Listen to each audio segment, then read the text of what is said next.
नमस्ते सभी को, welcome to the sharing stories podcast. इस चैनल में हम किताबों पर चर्चा करते हैं। ये कंटेंट plotsformovies.com द्वारा समर्थित है, जो एक AI सक्षम बुक ट्रेलर प्लेटफॉर्म है, जहां आप किताब खरीदने से पहले उसे बेहतर ढंग से समझने के लिए उसका 1 मिनट का ट्रेलर देख सकते हैं। हम sharingstories.in पर #pushing Indian authors अभियान के माध्यम से भारतीय लेखकों की किताबों को प्रदर्शित कर रहे हैं। आज हमारे पास कैलाश मांजू बिश्नोई की किताब UPSC वाला लव कलेक्टर साहिबा है। तो आज हम इसी किताब कैलाश मांजू बिश्नोई की UPSC वाला लव कलेक्टर साहिबा की गहराइयों में उतरेंगे।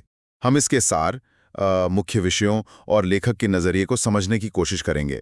हाँ, और ये किताब महत्वाकांक्षा, प्यार और व्यक्तिगत विकास को एक दिलचस्प कहानी में पिरोती है, खासकर भारत की सिविल सेवा परीक्षा UPSC की पृष्ठभूमि में। बिल्कुल। और ये देखना वाकई में रोचक होगा कि कैसे लेखक ने UPSC जैसी बेहद दबाव वाली दुनिया के साथ प्यार और रिश्तों की नाजुक डोर को बुना है। हाँ, मतलब क्या ये दोनों साथ चल सकते हैं? यही शायद बड़ा सवाल है। चलिए तो इसी सवाल से शुरू करते हैं। Bring your book to life with AI. Plotsformovies.com helps you create movie-like trailers for your book, allowing filmmakers to visualize your story just the way you imagined it while writing. Enhance the storytelling experience to a whole new level with realistic characters, immersive voiceovers, and cinematic sound effects. No more boring stock images or generic clips. Captivate your audience, spark curiosity, make readers and filmmakers eager to explore more. Plotsformovies.com, where your story becomes cinema. किताब का मूल विचार क्या लगता है? जैसा कि नाम से ही पता चलता है, कहानी दो ऐसे लोगों के इर्द गिर्द घूमती है जो UPSC की तैयारी कर रहे हैं। हाँ, तो जाहिर है उनके साझा सपने उन्हें करीब लाते होंगे। बिल्कुल, लेकिन कहानी शायद वहीं से थोड़ी जटिल होती है, जब उनकी अपनी महत्वाकांक्षाएं और जिम्मेदारियां उनके रिश्ते की परीक्षा लेती हैं। सही कहा।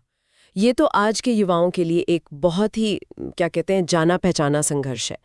करियर और भावनाओं के बीच का द्वंद्व, दबाव में रिश्तों को बनाए रखने की चुनौती। हाँ, और आज के भारत में युवा मन की जो उलझने हैं, ये सिर्फ एक कहानी नहीं बल्कि कई लोगों की जिंदगी का आईना हो सकती है। बिल्कुल। अच्छा, किरदारों की बात करें तो? हाँ, तो ब्लर्ब से पता चलता है कि मुख्य किरदार ऐश्वर्या हैं, एक IAS अधिकारी जिन्हें कलेक्टर साहिबा कहा गया है।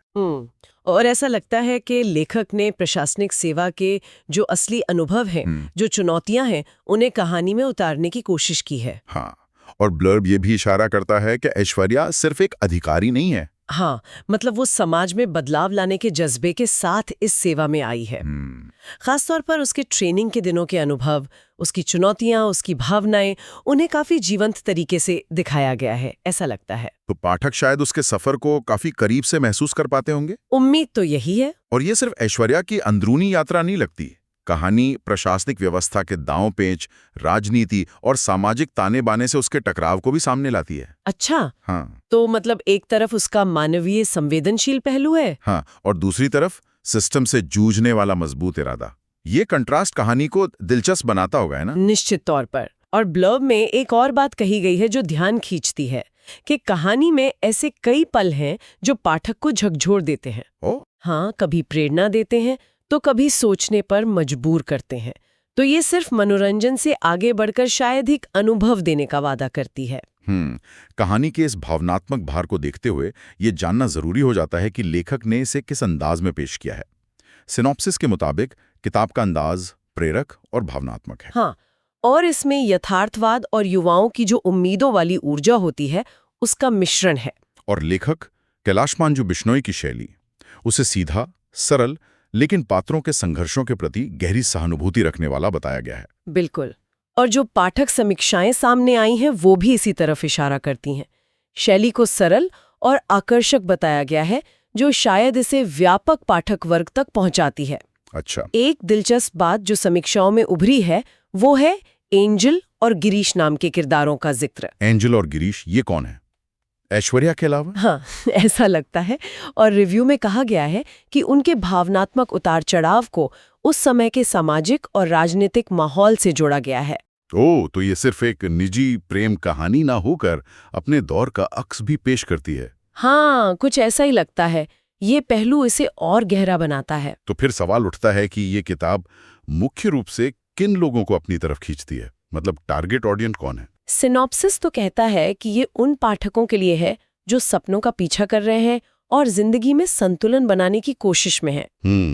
और खास तौर पर यह दिखाती है कि प्यार महत्वाकांक्षा के रास्ते में रोड़ा नहीं बल्कि एक ताकत बन सकता है। सही। हाँ। और जाहिर तौर पर यूपीएससी उम्मीदवारों के लिए तो ये खास तौर पर प्रासंगिक लगती ही है। वो तो है ही। समीक्षाओं में भी ये बात उभर कर आई है कि कहानी दोस्ती, प्यार और संघर्ष करने की इच्छा जैसे विषयों को छूती है, जो उम्मीदवारों को सीधे तौर पर प्रेरित करती है और उनसे जुड़ती है। अच्छा। यहाँ तक कि ब्लर्ब में इसे सिर्फ प्रेरणादायक कहानी नहीं बल्कि प्रशासनिक सेवा में काम करने वाले या तैयारी कर रहे युवाओं के लिए मार्गदर्शक ग्रंथ तक कहा गया है। मार्गदर्शक ग्रंथ, ये तो बहुत बड़ा दावा लगता है तो क्या समीक्षाओं में कुछ ऐसा बताया गया है कि ये मार्गदर्शन किस तरह करती है?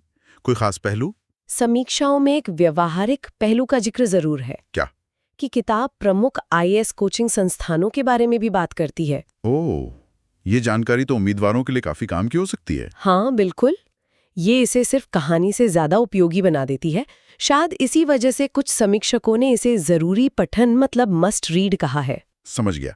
तो ये सिर्फ क्या नहीं बल्कि कैसे के कुछ पहलुओं पर भी रोशनी डालती है। हाँ, ऐसा लग रहा है। तो कुल मिलाकर किताब का संदेश यही लगता है कि प्यार और सफलता दुश्मन नहीं है।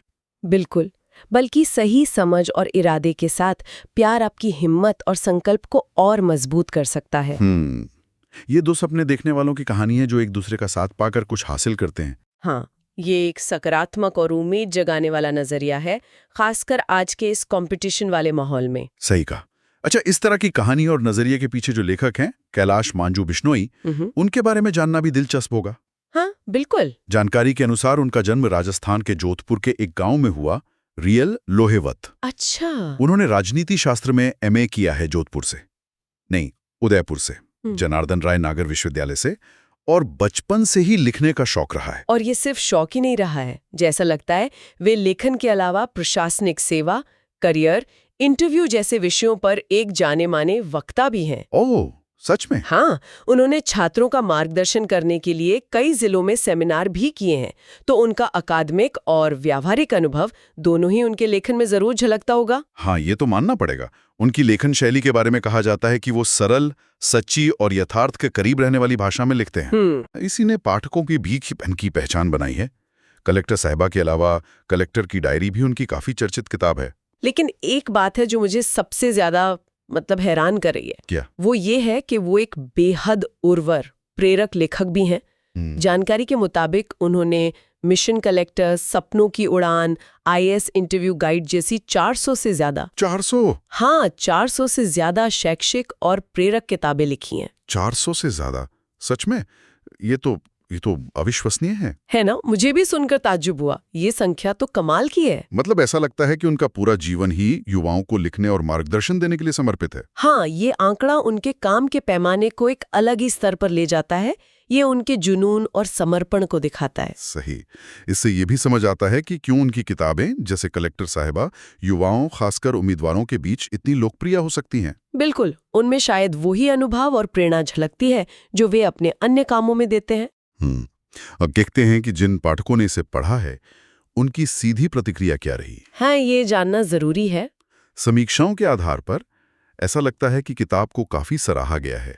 इसे यूपीएससी की पृष्ठभूमि में एक हल्का फुल्का मगर आकर्षक रोमांस बताया गया है। हाँ, समीक्षाएं कहती हैं कि बिश्नोई ने महत्वाकांक्षा, प्यार और त्याग की एक दिल छू लेने वाली कहानी बुनी है जो युवा उम्मीदवारों के संघर्षों और सपनों को सच्चाई से दर्शाती है। कहानी को सरल लेकिन भरोसेमंद बताया गया है, जिसमें ऐसे पल हैं जो सीधे दिल पर असर करते हैं। बिल्कुल। एक पाठक ने इसे चार्मिंग रीड यानी एक प्यारी दिलकश किताब कहा है। अच्छा। खासकर उन लोगों के लिए जिन्हें चुनौतियों के बीच पनपने वाली प्रेम कहानियां पसंद है। हाँ, और एक महत्वपूर्ण बात जो समीक्षाओं से बार बार निकल कर आती है वो ये है कि किताब सिर्फ यूपीएससी की तैयारी के तनाव और संघर्ष तक ही सीमित नहीं है। ये दोस्ती, प्यार की गहराई और मुश्किलों से लड़ने के जज्बे जैसी विषयों को भी छूती है। हाँ, और शायद ले दे जाए कि ये सिर्फ एक कहानी ना रहकर पढ़ने वालों के लिए एक प्रेरणा और जुड़ाव का स्रोत बन जाती है। बिल्कुल। तो संक्षेप में कहें तो ये किताब इस विचार को केंद्र में रखती है कि कैसे हमारी व्यक्तिगत महत्वाकांक्षाएं और हमारे भावनात्मक रिश्ते एक दूसरे को प्रभावित करते हैं। हाँ, वे एक दूसरे के लिए चुनौती बन सकते हैं। लेकिन सही तालमेल से वे एक दूसरे को मजबूत भी कर सकते हैं, शायद पहले से भी ज्यादा। सही कहा। और ये हमें सोचने पर मजबूर करती है कि असली सफलता आखिर है क्या? क्या ये सिर्फ मंजिल तक पहुंचना है या उस सफर में बने रिश्ते, साझा किए गए सपने और एक दूसरे का साथ भी उतना ही मायने रखता है? हाँ, ये सवाल शायद हर उस इंसान के लिए अहम है जो बड़े सपने देखता है। वाकई ये गहरा सवाल है जिस पर विचार किया जा सकता है। तो ये थी हमारी आज की चर्चा कैलाश मांजू बिश्नोई की किताब यूपीएससी वाला लव कलेक्टर साहिबा पर। अगर आपको हमारी ये चर्चा दिलचस्प लगी तो कृपया चैनल को सब्सक्राइब और समर्थन करने पर विचार करें। आपके समर्थन से हमें और भी भारतीय लेखकों की किताबों पर ऐसी चर्चाएं लाने की प्रेरणा मिलते हैं। और अगर आप इस किताब यूपीएससी वाला लव कलेक्टर साहिबा को खुद पढ़ना चाहते हैं तो इसे खरीदने का लिंक डिस्क्रिप्शन में दिया गया है, जरूर देखिएगा। और हाँ, हमें कमेंट सेक्शन में भारतीय लेखकों द्वारा लिखी अपनी पसंदीदा किताब के बारे में जरूर बताएं। हमें आपके सुझावों का इंतजार रहेगा। अगली बार तक पढ़ते रहिए।